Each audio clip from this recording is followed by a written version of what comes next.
വെള്ളാപ്പള്ളിക്ക് വിലക്കില്ല എന്ന് നമ്മൾ ചർച്ച തുടരുമ്പോൾ ശ്രീ ആന്റോ, വെള്ളാപ്പള്ളി ഇന്ന് കുറേ കാര്യങ്ങൾ പറഞ്ഞിട്ടുണ്ട്. വർഗീയ പ്രസംഗമാണ് യഥാർത്ഥത്തിൽ നടത്തിയത്. ഇവിടെ പി സി ജോർജും വെള്ളാപ്പള്ളിയും തമ്മിൽ എന്താണ് വ്യത്യാസം എന്നൊരു ചോദ്യമുണ്ട്. പി സി ജോർജിനെതിരെ കേസെടുക്കുന്നു, വെള്ളാപ്പള്ളിക്കെതിരെ കേസെടുക്കുന്നില്ല എന്ന് മാത്രമല്ല അതിനോടൊരു പ്രതികരണം പോലും ഈ സർക്കാർ നടത്തുന്നില്ല. നമുക്ക് ലോക്സഭാ തെരഞ്ഞെടുപ്പിന് ശേഷമുള്ള പ്രത്യേക സ്ഥിതി അതുകൂടി പരിശോധിക്കേണ്ടതുണ്ട്. അപ്പോൾ കൂടുതൽ ഭൂരിപക്ഷ വോട്ടുകൾ കിട്ടിയിരുന്ന ഈഴവ വോട്ടുകൾ അത് കളയാതിരിക്കാൻ ഇനി അങ്ങോട്ട് സംയമനം, മൗനം അതായിരിക്കുമോ? എന്താണ് തോന്നുന്നത്? വെള്ളാപ്പള്ളി എന്താ വിചാരിച്ചിരിക്കുന്നതെന്ന് പറഞ്ഞാൽ കേരളത്തെ ഒരു നാട്ടിൽ വെള്ളാപ്പള്ളി രാജാവും ബാക്കിയുള്ള പ്രജകളൊക്കെ ആയിട്ട് ഒരു നാട്ടുരാജാവായി വാഴാം എന്നുള്ളതാണ് വിചാരിച്ചിരുന്നത്. ഈഴവ സംഘടനയെ ഒരു പ്രൈവറ്റ് ലിമിറ്റഡ് കമ്പനിയായി പോക്കറ്റിൽ വെച്ചിട്ട് അദ്ദേഹം പറയുന്നതെല്ലാം ഈഴവർ കേട്ടോണം, നടപ്പിലാക്കിക്കോണം എന്ന് വിചാരിച്ച് നടക്കുകയാണ്.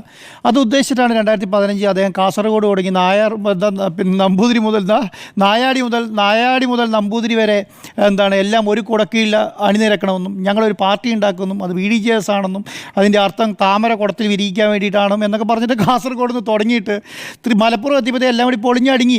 എങ്ങനെയാണ് അടങ്ങിയത്? ഒരു പാവപ്പെട്ട മനുഷ്യൻ 2 അന്യസംസ്ഥാന തൊഴിലാളികളെ ഒരു കുഴിയിൽ നിന്നും രക്ഷിക്കാൻ വേണ്ടി ചാടി ഇറങ്ങി. അദ്ദേഹം മരിച്ചു. അതിൻ്റെ അകത്ത് അദ്ദേഹം എന്താണ് 2 ജീവന് വേണ്ടിയിട്ട് അദ്ദേഹത്തിൻ്റെ സ്വന്തം ജീവൻ ബലി കൊടുത്തു. ആ ബലി കൊടുത്ത മനുഷ്യനോട് അദ്ദേഹത്തിൻ്റെ ഭാര്യയ്ക്കും അദ്ദേഹത്തിൻ്റെ കുടുംബത്തിനും പണം കൊടുത്തു, അല്ലെങ്കിൽ അവർക്ക് ജോലി കൊടുത്തു എന്ന് പറഞ്ഞപ്പോൾ അത് മുസ്ലിമാണ് എന്ന് പറഞ്ഞതുകൊണ്ട് മാത്രം കിട്ടിയതാണെന്ന് വലിയ വായിൽ ഘോരം പ്രസംഗിച്ചപ്പോൾ അതിനെതിരെ കേസെടുത്തു സർക്കാർ. അറസ്റ്റും ഉണ്ടായി. അപ്പോൾ അതോടുകൂടി എന്ത് സംഭവിച്ചു? അദ്ദേഹം പറഞ്ഞെന്താ പറയുക, ഈ കഴിഞ്ഞ ആഴ്ച 2 മാസം മുന്നത്തെ ഒരു പത്രസമ്മേളനം അദ്ദേഹം പറയാം, കോൺഗ്രസ് എന്നെ വലിയ രീതിയിൽ വേട്ടയാടി. എന്തിനാ വേട്ടയാടിയത്? ഈ മലപ്പുറം പരാമർശം നടത്തിയതിനേക്കാൾ അതിനപ്പുറമായ രീതിയിലാണ് അന്ന് 2015 അദ്ദേഹം പറഞ്ഞത്. അതിനൊരു മാറ്റം അദ്ദേഹത്തിന് പറ്റിയിട്ടില്ല. അദ്ദേഹത്തിന് ഈ പണ്ട് കാലത്ത് പറയല്ലോ, ഈ കക്കാൻ പോകുന്നവനെ തുടക്ക സമയത്ത് തന്നെ പിടിച്ചാൽ പിന്നെ അദ്ദേഹം കക്കില്ല എന്ന് പറയുമല്ലോ. അതേപോലെ തന്നെ ഇദ്ദേഹത്തെ അന്ന് അറസ്റ്റ് ചെയ്ത് ഉള്ളിലിട്ടായിരുന്നു ഈ പ്രശ്നം ഉണ്ടാവില്ലായിരുന്നു. എന്ത് സംഭവിച്ചത്? അദ്ദേഹത്തെ അന്ന് ഊരി വിട്ടു. അതിനുശേഷം എന്ത് സംഭവിച്ചു? അതിനുശേഷം മുസ്ലിങ്ങൾ എന്ന് പറഞ്ഞാൽ അദ്ദേഹം കാലിടുകയാണ്, ക്രിസ്ത്യാനി എന്ന് പറഞ്ഞാൽ അദ്ദേഹം കാലിടുകയാണ്. അദ്ദേഹം വിചാരിക്കുന്നത് എന്താണ്? അദ്ദേഹത്തിൻ്റെ നാട്ടുരാജ്യങ്ങളും കുറച്ച് ഈഴവരും അദ്ദേഹം പറഞ്ഞു നടക്കുന്ന ഏറാൻ മൊഴികളും മാത്രമുള്ളതാണ്. അദ്ദേഹത്തിൻ്റെ കൂടെ നടക്കുന്നവരെ നോക്കിക്കോളൂ. അദ്ദേഹം പറഞ്ഞൊരു ഇഞ്ച് അങ്ങോട്ടും ഇങ്ങോട്ടും പോകുന്നവരുണ്ടായിരുന്നെങ്കിൽ അദ്ദേഹം പറയുന്നതാണ് കേരളത്തിൽ ഈഴവർ മുഴുവൻ കേൾക്കുന്നതെങ്കിൽ എന്താണ് സംഭവിക്കുക? അദ്ദേഹം പറയുന്ന ഈഴവർ മുഴുവൻ കേൾക്കുകയാണെങ്കിൽ അദ്ദേഹം പറയുന്ന സീറ്റ് ജയിക്കേണ്ടായിരുന്നു. അദ്ദേഹം പറഞ്ഞ ഏതെങ്കിലും ഒരു സീറ്റ് കേരളത്തിൽ ജയിച്ചിട്ടുണ്ടോ? ഒരു സീറ്റ് അദ്ദേഹം ജയിപ്പിക്കണം എന്ന് വിചാരിക്കുന്നവർ എപ്പോൾ തോക്കുകയാണ് ചെയ്യാറ്. ആലപ്പുഴ ജില്ലയിൽ അദ്ദേഹം ഈ 10-25 സീറ്റിൽ VDJS മത്സരിച്ചല്ലോ. അദ്ദേഹമായല്ലോ നേതൃത്വം കൊടുത്തത് 2016. ആ സമയത്ത് കേരളത്തിൽ എന്താ സംഭവിച്ചത്? ഒരു സീറ്റിൽ പോലും വന്നില്ല. 2ാം സ്ഥാനത്ത് വന്നില്ല കേരളത്തിൽ. അറിയോ? 2ാം സ്ഥാനത്ത് വന്നില്ല. ഇന്ത്യയുടെ ഒരു പ്രധാനപ്പെട്ട പാർട്ടീനെ ഘടകകക്ഷിയാക്കി കൂടി ആ ഘടകകക്ഷീൻ്റെ വോട്ടും ഇദ്ദേഹത്തിൻ്റെ വോട്ടും കൂടി രണ്ടും കൂടി ഒന്നിച്ച് മത്സരിച്ചിട്ട് പോലും ജയിച്ചിട്ടില്ല എന്നുള്ളതാണ്. 2ാം സ്ഥാനത്ത് പോലും വരാൻ കഴിഞ്ഞില്ല കേരളത്തിൽ. എന്നിട്ടെന്താ? അദ്ദേഹം അതോടുകൂടി കാര്യം മനസ്സിലായി. അദ്ദേഹം എന്താ വിചാരിച്ചത്? ഞാൻ പറയുന്നത് കേരളത്തിലെ ജനങ്ങൾ മുഴുവൻ കേൾക്കും, ഈഴവർ മുഴുവൻ കേൾക്കുകയും ചെയ്യുന്ന വിചാരിച്ചാണ്. ഈഴവരെ സംബന്ധിച്ചിടത്തോളം ഇദ്ദേഹം ഒരു പോക്കറ്റ് പാർട്ടിയാക്കിയിട്ട് ഈ സംവിധാനത്തെ SNDP വെച്ചുകൊണ്ടിരിക്കുകയാണ്. അത് നല്ല രീതിയിൽ ബോധ്യമുണ്ട്. അതിന് ശക്തമായി നിലപാടെടുക്കുന്നവരാണ് ഈഴവർ സമുദായം എന്ന് പറയുന്നത്.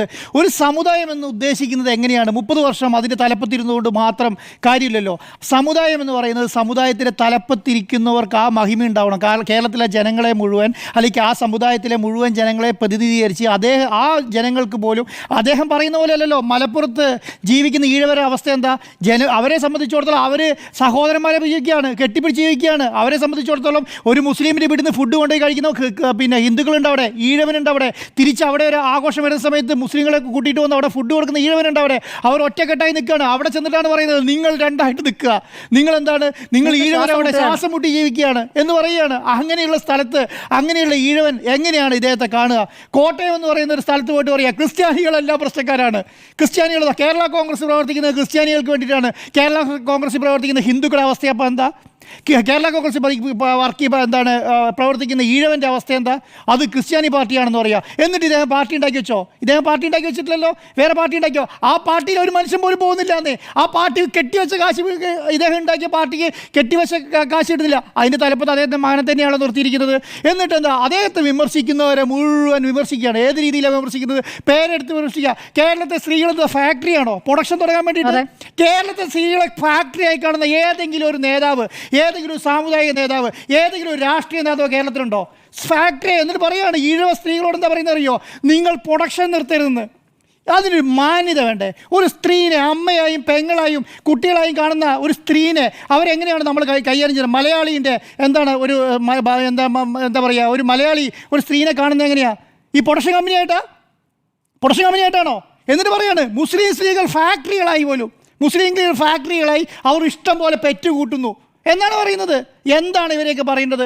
ഇതിൻ്റെ 10 പറഞ്ഞിട്ടില്ല പി സി ജോർജ്, ഇതിൽ 10 പറഞ്ഞിട്ടില്ല പി സി ജോർജ്. പറഞ്ഞിട്ടുണ്ടോ മുസ്ലിം സ്ത്രീകളെ ഇവർ എന്താണ് ഫാക്ടറിയായിട്ട് പറഞ്ഞിട്ടുണ്ടോ?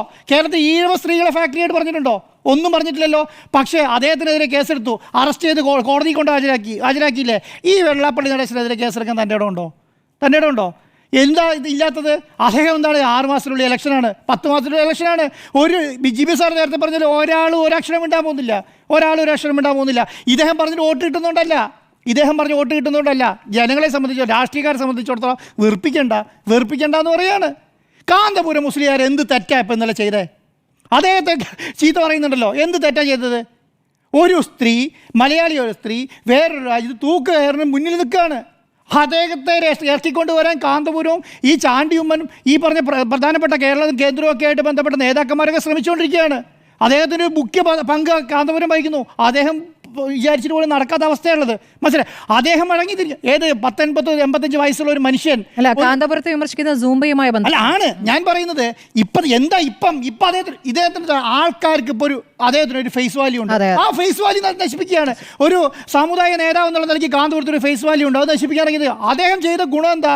അദ്ദേഹം ചെയ്ത് സാമുദായമായും അവരുടെ സംഘടനയെ കുറിച്ച് ഇദ്ദേഹത്തെ സംഘടനയെ പറഞ്ഞോട്ടെ, സമുദായം നോക്കാതെ ഇടപെട്ടു. അതെ, അദ്ദേഹം ഇടപെട്ടത് അതെ പിന്നെ മുസ്ലിം സമുദായത്തിലെ സ്ത്രീക്ക് വേണ്ടിയിട്ടല്ലല്ലോ, വേറെ സമുദായത്തിലെ സ്ത്രീക്ക്. അദ്ദേഹത്തെ നമ്മൾ എല്ലാ കാലവും പറഞ്ഞിരുന്നത് എന്താണ്?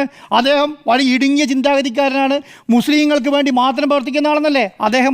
ഈ വെള്ളാപ്പള്ളി നടേശന് ഒരു ക്രിസ്ത്യാനിൻ്റെ ജീവിതത്തിൽ ഇടപെടാൻ വയ്യുന്നുണ്ടോ?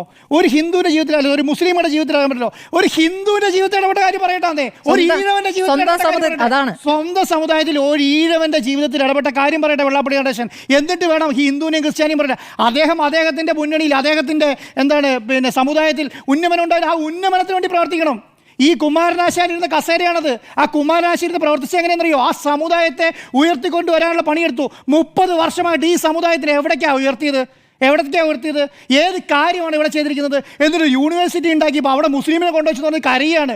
അപ്പം ഇങ്ങനെ ചിന്തിക്കുന്നവർക്ക് ഇങ്ങനെ സംഭവിക്കുള്ളൂ എന്നുള്ളത് അവിടെ ചിന്തിക്കുന്നത്. അവിടെ അദ്ദേഹം നോക്കേണ്ട എന്താണ് യൂണിവേഴ്സിറ്റിക്ക് അതിന് തക്കതായിട്ടുള്ള ഒരാളാണോ ഇരിക്കുന്നത്? അതിൻ്റെ VC അതിന് തക്കതായ ഒരാളാണോ? അദ്ദേഹത്തിന് എന്താണ് ആ കാര്യങ്ങളെക്കുറിച്ച് ധാരണയുണ്ടോ? വിദ്യാഭ്യാസം കൊടുക്കാനും അതിന് സജസ്റ്റ് ചെയ്യാനുള്ള ധാരണയുണ്ടോ എന്നല്ലേ നോക്കേണ്ടത്. അതിന് പകരം എന്താണ്?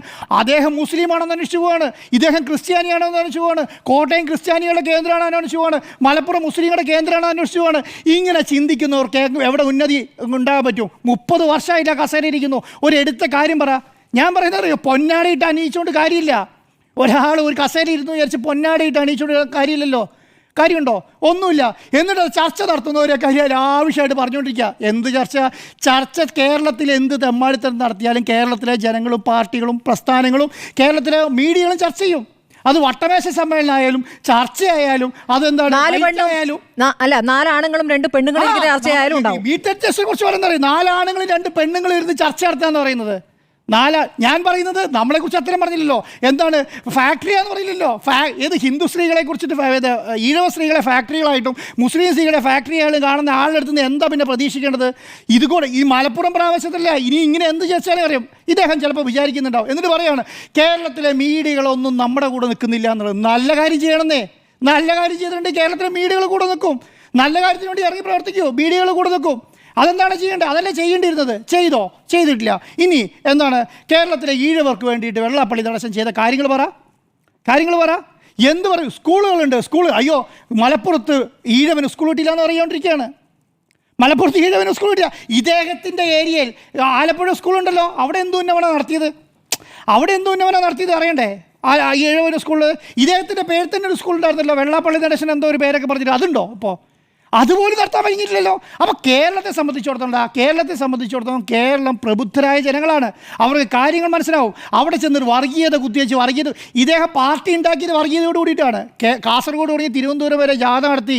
എന്താണ് പിന്നെ തിരുവനന്തപുരം കടപ്പുറത്ത് പോയിട്ട് വലിയ സമ്മേളനം നടത്തി. ഈ കാണുന്ന ജനങ്ങൾ മുഴുവൻ നിങ്ങൾ കണ്ടോളൂ. അമിത്ഷാനെ കൊണ്ട് നിർത്തിയിട്ട് പറഞ്ഞു, ഈ കാണുന്ന ജനങ്ങളെ മുഴുവൻ നിങ്ങൾ കണ്ടോളൂ, ഇവരെല്ലാം നിങ്ങൾക്ക് നാളെ വോട്ട് ചെയ്യാൻ പോകുന്നവരാണെന്ന് പറഞ്ഞു. അവിടെ പോലും വോട്ട് ചെയ്തില്ല.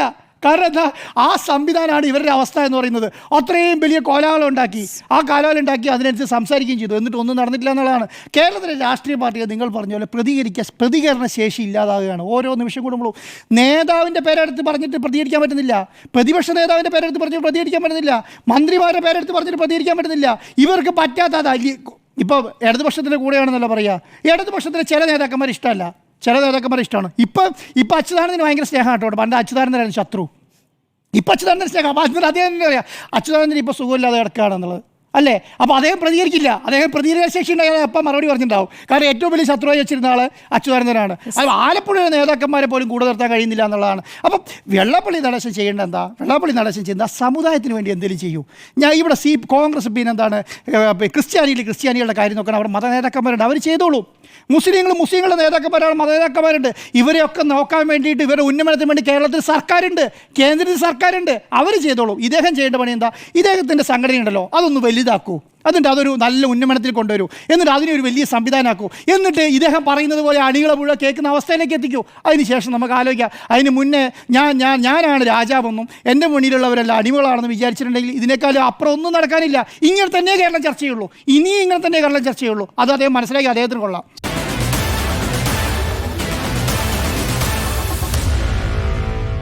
Meet the editors.